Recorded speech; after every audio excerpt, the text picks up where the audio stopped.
hari ini ada kegiatan apa sih, boleh tahu? Jadi hari ini Ramadan ke-22 nih kalau bagi Sulis nih. Ini kita ngisi acara buka bareng gabungan TNI Polri di lapangan Bayangkara di Mabes Polri. Gitu. Tadi ada teman-teman wali juga, terus sempat duet juga, dan alhamdulillah acaranya lancar sesuai dengan rencana. Gimana perform di depan institusi anggota Polri dan TNI nih? Pengalaman baru atau gimana? Sulis tiap tahun sih, malah tiap tahun. Kalau tahun kemarin di Pangdam, tahun ini di Polri, tahun sebelumnya juga di Polri, tahun sebelumnya lagi juga di Polri. Jadi udah beberapa kali memang isi acara dibuka bersama acara Polri. Oh, berarti udah biasa dong ya di Iya, depan udah institusi biasa. ya? Makanya kalau acara-acara protokoler itu kayak kita gini, pengisi acara itu benar-benar kita ikut rundown yang ada. Misalnya kalau awal kita terus dijadwalinnya misalnya 20 menit, tapi kan nggak selalu acara itu berjalan sesuai dengan rundown. Mungkin ada yang pengisi acara yang mana lewat rundown. Nah itu kita menyesuaikan kayak gitu-gitu. Protokolnya lebih ketat sih. Kalau konser sendiri kan beda, lebih santai. Oke, ngomong-ngomong Kak Sulis, sekarang ini lagi sibuk apa sih, boleh tahu, boleh cerita? Sibuk, masih nyanyi-nyanyi, off air, on air. Terus sekarang aku punya anak umur 1 tahun, jadi concern dulu. Kemarin itu concern benar-benar sama anak, masih usia golden age, pengennya masih bisa banyak waktu buat anak. Akhirnya di bulan Ramadan udah kebanjiran job ini ya? Alhamdulillah. Alhamdulillah Ramadan ini Sulis sudah bisa kembali berkarya karena suami juga udah ngizinin. Kalau tahun lalu kan anakku masih bayi banget, jadi masih belum bisa, aku juga habis sesar, jadi suami aku masih takut ngizinin aku untuk bisa acara, pergi-pergi itu suami aku masih takut. Nah kalau tahun ini anak aku udah mulai gede, udah mulai belajar jalan, udah bisa ditinggal-tinggal. Bukan bisa ditinggal-tinggal sih, malah lebih sulit ditinggal sekarang. Udah mulai ngerti kalau kita udah pakai jilbab, udah langsung nangis, udah tahu ini mamanya mau pergi. Oh, berarti waktu itu sempat banyak bilang soal Sulis ini, kasus ini vakum. Itu karena punya baby. Punya baby ya? Lagi hamil, punya baby, dan anak dua kan, yang satu kan 5 tahun, yang satu 1 tahun. Gitu. Memang juga ada larangan ya dari pihak suami ya, mungkin emang jangan dulu lah, fokus ke anak dulu seperti itu ya. Sebenarnya sih abang nggak pernah, bahasanya tuh nggak pernah melarang, cuman kayak lebih ya karena orang kalau udah rumah tangga, apalagi udah jadi istri itu kan prioritasnya tuh kita tahu ya mana yang jadi prioritas, mana yang artinya yang mesti kita nomor 2 kan gitu. Nah tetap rumah tangga, suami, anak itu bagi aku tetap prioritas yang utama gitu, karena aku sebagai istri bukan kewajiban aku mencari nafkah, karena nyanyi ini kan passion aku, udah jadi karir aku, udah jadi hobi aku, dan abang nggak pernah melarang, nggak pernah juga menghalangi. Cuman kalau dulu mungkin Sulis sebelum menikah itu dijadikan satu-satunya sumber penghasilan yang paling besar untuk kehidupan Sulis. Nah sama abang ini kan udah nggak begitu lagi, jadi lebih santai lah. Kayak job-job itu mana yang emang kamu happy jalanin, mana yang kamu seneng udah kamu jalanin. Abang lebih kayak gitu, yang mana yang aku happy. Kalau lagi ada job gitu, anak sendiri seperti apa? Maksudnya apakah sama suami, lagi nggak ikut ya? Siapa yang jaga? Kalau acaranya santai aku suka ajak anak-anakku, tapi kalau acara-acara formal kayak gini nih aku nggak berani, takut ganggu kan, namanya anak kecil kan lari sana ngajak-ngajak sana sini. Dan abang selalu ngedampingin aku, dan aku juga lebih ngerasa tenang sih sebagai perempuan, sebagai istri itu tenang kalau suami tuh ada di samping kita ngejagain kita gitu. Alhamdulillah mamaku masih sehat, bapak sehat, anak-anakku kalau aku pergi yang jagain bukan siapa-siapa, tapi kakek neneknya sendiri. Berarti sosok suami ini juga pengertian ya, artinya tahu lah kalau misalnya kasus ada lagi acara seperti apa, dia harus seperti apa, jaga anak seperti itu, sudah pengertian ya. Kalau abang itu bukan cuma sekedar pengertian, tapi abang sangat suportif, sangat support kebutuhan aku, bahkan kebutuhan nyanyi, kebutuhan bikin video klip itu tuh abang tuh sangat support. Abang yang sediain, misalnya kayak dari anggarannya, terus kayak baju, dia tuh bawel, baju nih kayak dia yang milihin. Suami aku tuh kayak gitu-gitu, ayo kita cari baju, abang yang pilih. Ya, abang pilih, pastinya bayarin.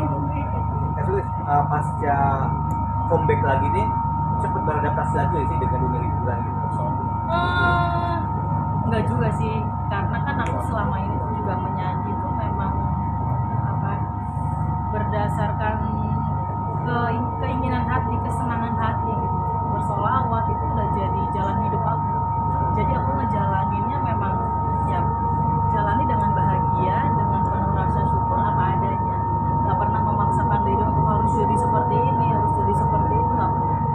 Jadi aku yakin Allah itu udah mengatur jalan hidup aku, udah mengatur rezeki aku, udah mengatur jodohku, udah mengatur kematian aku juga.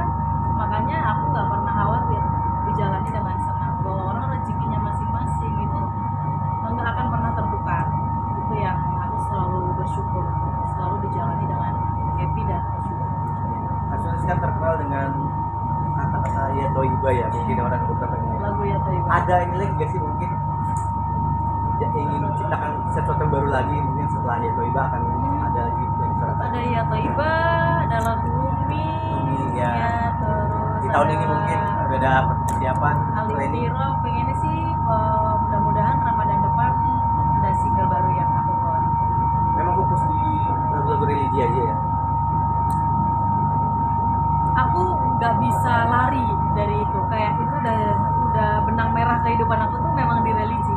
Bukan aku nggak suka sama lagu-lagu lain atau musik-musik lain, bukan, tetap suka, tapi emang hati aku tuh nggak bisa lepas dari situ, menjauh dari situ tuh nggak bisa. Tapi lagu-lagu pop, lagu-lagu itu suka juga. Pernah ada kepikiran nggak sih untuk bikin lagu pop ini album atau single mungkin lah minimal?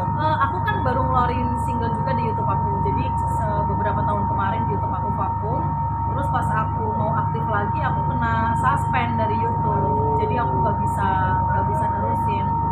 Terus aku harus nunggu berapa puluh hari itu, lebih dari 1 bulan, untuk YouTube bisa kembalikan. Kayaknya aku kayak kena sanksi gitu lah. Kamu udah lama nih nggak kerja. Gitu. Akhirnya kebuka lagi dan kemarin aku ngeluarin single judulnya Seadanya Diriku. Itu lagu pop ciptaan suami aku sendiri, jadi itu ungkapan hatinya. Gimana sih bahagianya kita tuh dicintai dengan apa adanya diri kita. Gak pernah dituntut ini, dituntut itu. Kayak Allah tuh memberi anugerah, salah satu anugerah yang paling baik dalam hidup kita ini, kalau kita diberi pasangan yang menerima diri kita tuh ya apa adanya diri kita. Mungkin akan nyiptain lagu bertemakan keluarga Mas Tulis pengalaman. Pengen banget doain ya, pengen nyiptain yang ya, family song gitu, tapi yang religi. Pengen. Nah untuk Ramadan tahun ini nih seperti apa, sudah bersyukurkah banyak apa ya job-job seperti itu, seperti apa sih, apa beda dengan tahun sebelumnya? Yang selalu aku syukuri itu satu sih, maksudnya job itu nomor 2 ya. Nomor 1 itu keluarga tuh utuh. Kadang-kali kita gini, rezeki itu apa sih? Apakah selalu yang sifatnya berkaitan dengan uang? Apakah selalu yang sifatnya berkaitan dengan harta? Atau sesuatu yang selalu berkaitan dengan kemewahan? Apakah itu yang dibilang rezeki? Nah, saya itu selalu mengingatkan diri saya, jangan sampai saya terkecoh bahwa rezeki yang paling utama bagi saya itu keluarga yang utuh. Ada orang tua, ada suami, ada anak-anak di situ, ada kakak, ada adik yang kita alhamdulillah keluarga saya itu keluarga yang solid, gak pernah ribut, gak pernah berantem, satu kandung tuh kita selalu satu suara. Karena itu yang selalu ditanamkan sama orang tua. Makanya berangkat dari keluarga yang sangat miskin itu membuat saya selalu ingat kalau pesan ayah saya, hidup itu selalu harus diperjuangkan. Sempat ramai ya? Oh iya, lanjut.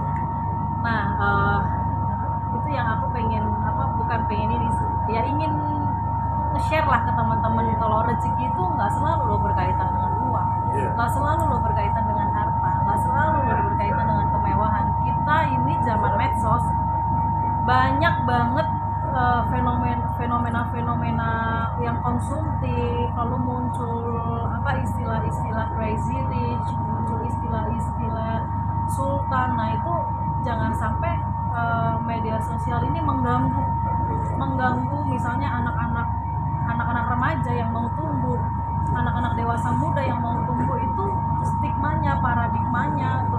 value sistemnya, sistem nilainya tuh terganggu karena apa tuh tayangan-tayangan yang sifatnya konsumtif. Akhirnya maksa diri, kita lihat di berita ada anak diminta motor ninja sama orang tuanya, lalu dibeliin motor Beat, motor barunya dihancurin di perutnya, kayak gitu-gitu tuh aku sedih banget.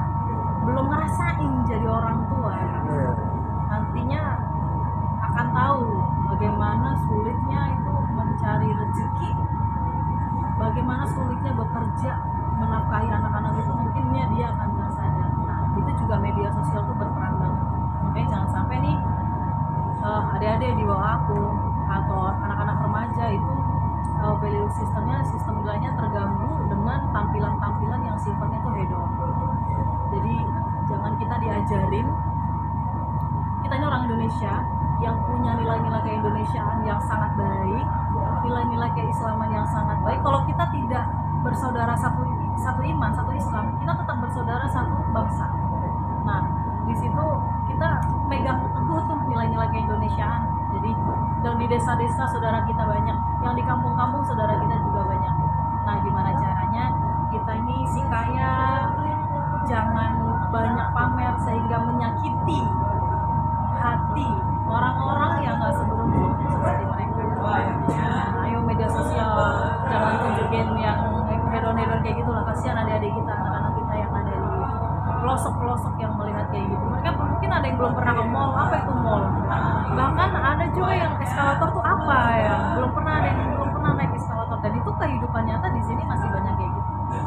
Aku berharap apa tuh tampilan-tampilan yang kurang mendidik seperti itu bisa lebih baik lah ke depan. Oke, mendekati lebaran nih, sudah ada planning bareng keluarga? Pengen pulang kampung karena anakku belum pernah aku ajak pulang kampung. Insya Allah pengen pulang ke Solo, mungkin lebaran kedua atau gimana. Kalau di Solo tuh kan ada apa tradisi bancaan. Di Jawa itu ada tradisi bacaan. Jadi kalau ada anak lahir, terus kita bikin nasi urap tuh satu nakon yang gede gitu, sama buah-buahan, sama hadiah. Terus kita panggil anak-anak di kampung, kita panggil tetangga-tetangga kita, bacaan, ini lahirnya siapa gitu. Nanti pada lari-lari terus berebut minta, pengen bikinin itu buat anakku, biar anakku tahu oh ini tradisi mama dulu. Berarti harus ada hadiahnya juga dong? Iya dong, udah disiapin. Berarti udah ngesiapin angpau juga buat THR buat anak-anak di sana nanti? Pasti, itu nomor satu. Kalau lebaran tuh nomor satu, tuker uang baru. Nah, karena aku ngerasain jadi anak kecil kan, seneng banget walaupun cuma dikasih 2.000 perak, 5.000 perak, tapi baru tuh kayaknya dikumpulin di dompet. Sampai rumah dihitung dapat banyak. Ya itu sih serunya lebaran di kampung. Oke. Oke, Siap. dah. Makasih.